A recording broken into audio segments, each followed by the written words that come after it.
thank you. What a crowd. Give yourselves a hand. Okay. I'm Josh Torres. I'm Jake Torres. We are pretty amazing storytellers, if I do say so myself. What would you say, Jake? Yeah. Oh, yes, we are. By the way, is there an Elijah Vandenheuvel in here somewhere? Is that you? No, that's You? Over there? Oh, yes. Your dad told me to say hi because I'm missing his class right now. So tell him I did good so he'll give me a good grade. Thank you. Anyway, our stories are pretty amazing. Are they, Jake? Yes, confirmation? Yes, This first story may even amaze the yogurt out of you. or whatever you have for Or whatever you had for lunch. This story is about me when I was a young Christian in the 3rd grade. Oh yes, 3rd graders over there.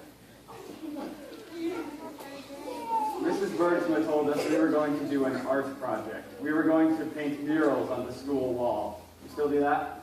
Yes. That's probably because of me. Anyway.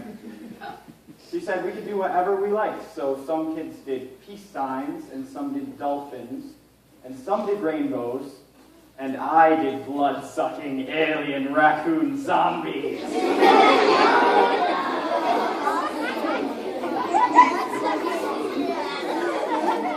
But Mrs. Bergsma said that it was inappropriate. I had to erase the whole thing. It made me mad. When I got home, I thought, grown-ups, I'll show them. So I took out the permanent marker and I drew murals all over the living room wall. I drew a big picture of a T-Rex eating Bozo the Clown. And then my mom came home. The first thing she said was, ah! And then she said, look what you've done. Aren't you ashamed? Wait till your father gets home. You're in big trouble. Go to your room. So, I was sitting in my room thinking about what my dad was going to do. I thought, boy, I'd better do something to make him like me. And I thought, wait a minute. She doesn't like it when our kitty cat sheds fur all over its favorite chair.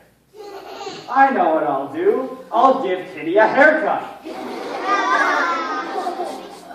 I took out the scissors and I gave Kitty a haircut. It didn't look very good. To get it even on both sides with the scissors, it's hard to do. So I took out the electric razor. I shaved Kitty bald. She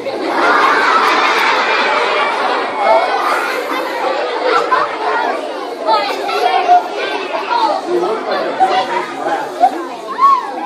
And I thought, boy, oh boy, my dad's not going to be pleased when he finds out that I've turned Kitty into a big pink rat. I could hear his car pulling up the driveway, and I thought, what am I going to do? I know what I'll do. I'll glue the fur back on. So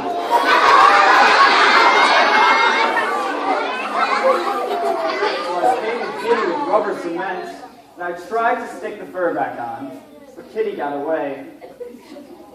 And then, just then my dad came in through the front door. He was wearing his favorite necktie. And Kitty jumped up and stuck to his necktie. Kitty's all right now. But my dad's necktie has never looked quite the same. Anyway, I went to school the next day and I told my music teacher, Miss Fine, what happened. And she said, you know, Josh, you can write a song about whatever happens to you. And so I thought that was good, so I did. I called the song, Look What You've Done, Aren't You Ashamed, Wait Till Your Father Gets Home. I will teach you the chorus so you can sing it along with me. And some of your teachers, if they've been here a long time, already know the chorus. So if they're not singing, you can just prod them with your finger until they begin singing. You have my permission to do that. Right? Like this. Look what you've done. Aren't you ashamed? Wait till your father gets home. Young man, look what you've done. Aren't you ashamed? Wait till your father gets home. Okay, now you can join in. Look what you've done. Aren't you ashamed? Wait till your father gets home. Young man, look what you've done. Aren't you ashamed? Wait till your father gets home. What's your excuse this time? What were you thinking of? Look at this mess. What have you got to say? You're in big trouble now. Don't you talk back to me. You clean this up. Clean it up right away. Right away. Right away. Right away. Oh, look what you've done. Aren't you ashamed? Wait till your father gets home. Young man, look what you've done. Aren't you ashamed? Wait till your father gets home. If you think we're going to put up with behavior like this, you are sadly mistaken, young man. This is totally inappropriate, completely inexcusable, and it better not happen again. Understand? Understand? Understand? Oh, look what you've done. Aren't you ashamed? Wait till your father gets home. Young man, look what you've done. Aren't you ashamed? Wait till your father gets home. That's all.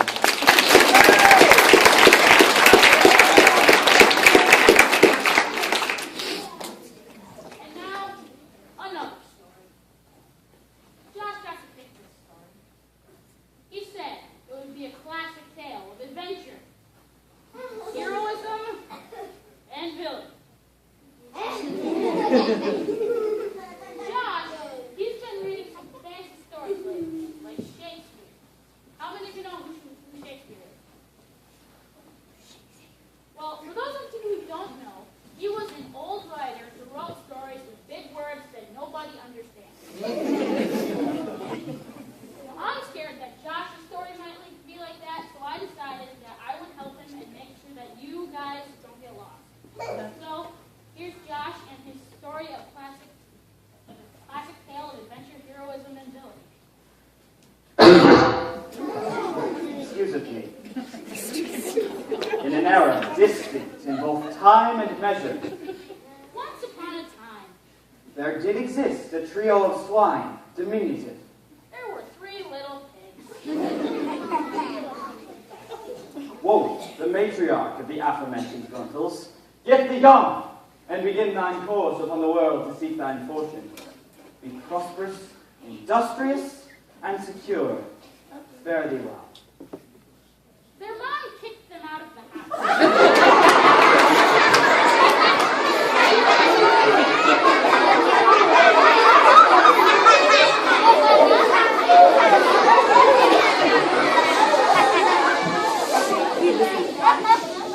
Therefore, the swine of tenderest age did set forth to erect for himself a fortress of flax, as a sanctuary against the natural forces that dwell upon this earth. The first pig built a house of straw, so he wouldn't get wet when it rained. And then there came forth a beast of massive girth and unrivaled malevolence, as does so in many a tale such as this. The wolf pig.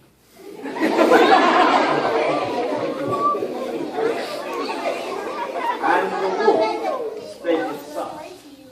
Insignificant creature, trifling cob roller, let me gain entrance into this abode, for my stomach doth quiver for cured ham.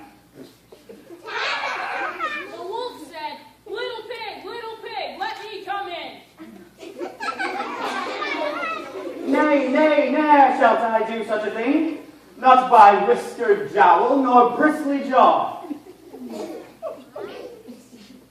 not by the hair of our chinny chin chin. Then forth I shall exhale a tumultuous zephyr to destroy thine flaxen fortress.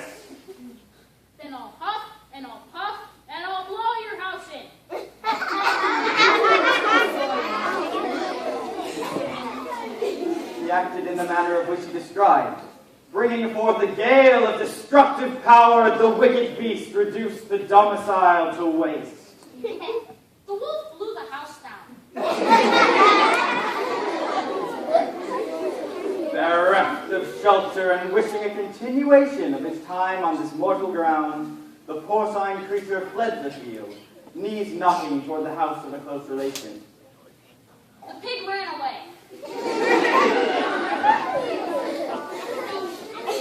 The swine of years middling, being slightly more learned than the youngest, did set forth to erect for himself a citadel of stickets.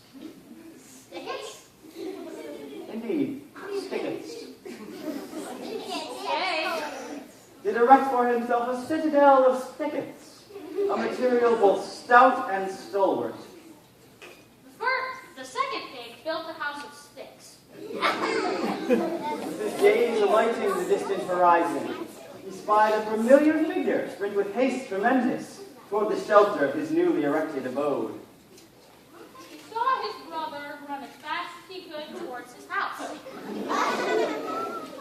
Deprived of his quarry, the rough beast did pursue with hunger in his eyes. The wolf came.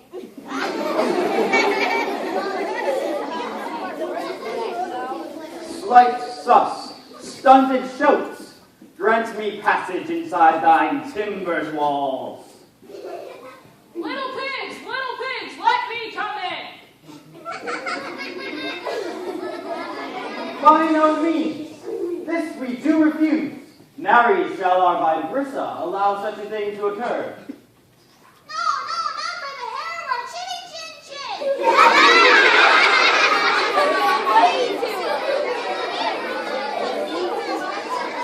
Thou dost seal thine fate.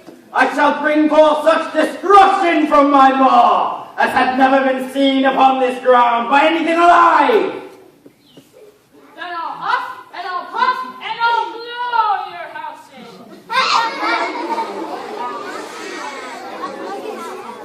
Denied the gateway to his desired feast, the ravenous brute revealed his power once more, and the structure crumbled before his might.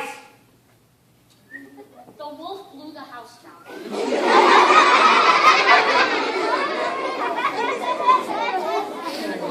With a great will, the duo, quivering with fear, but resolved to persevere, did set forth with haste tremendous for the shelter that was their last hope.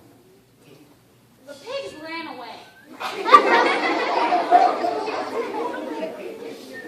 The tertiary trunk, being eldest, and therefore by natural order the most wise, and ruggedly handsome, did set forth to erect for himself a fortress of the simplest of elements, both mud and straw, and with those he made sturdy blocks, with which he formed a den, nay, a mansion, nay, a bulwark in which he would live in comfort.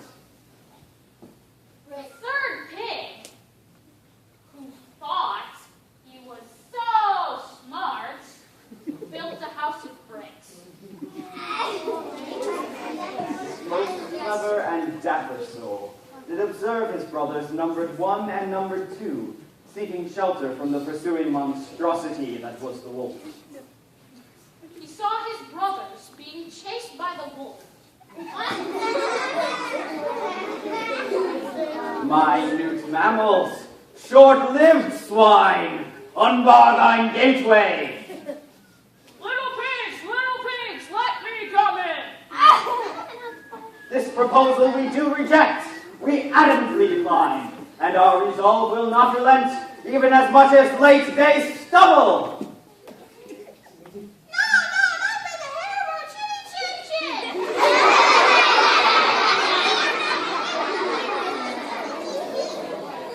I am undaunted and brimming with might. I shall lay waste to thine surroundings with my very breath. You shall know my wrath. Then I'll huff, and I'll puff, and I'll blow your house in.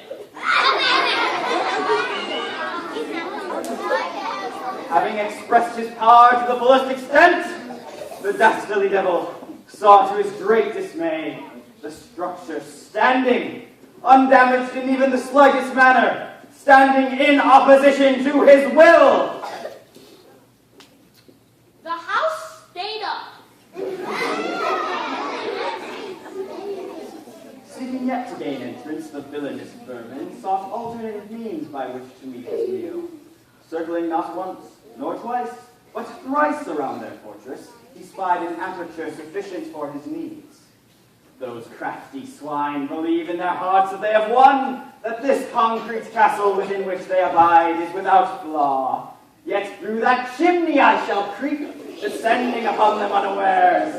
Oh, how I am glutted with conceit of this.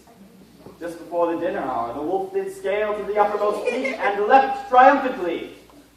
Unbeknownst to the carnivorous creature, the trio of swine, preparing for their evening meal, had set forth a grand cauldron of water upon the massive hearth.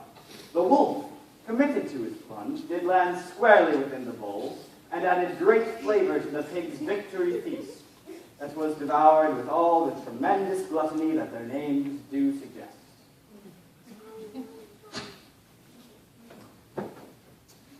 The wolf jumped down the chimney and the pigs ate him.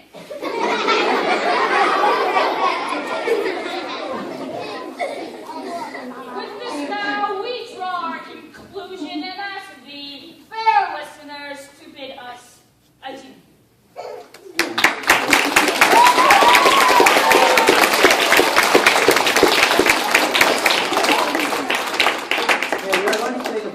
Storytelling now, because now it is sharing time. Jake has brought something extra special for show and tell, and I expect you to give him your undivided attention. This means you. And you. This I have planned for sharing is my Teddy Moose, Bartholomew. This is my Teddy Moose, Bartholomew. It is my sharing for today. The teacher will let me say 3 things about my share. First, it's mine and you can't play with it. Second, you can't even look at it. Well, maybe you can look at it with one eye. And third is, he falls down. And bust his legs. This time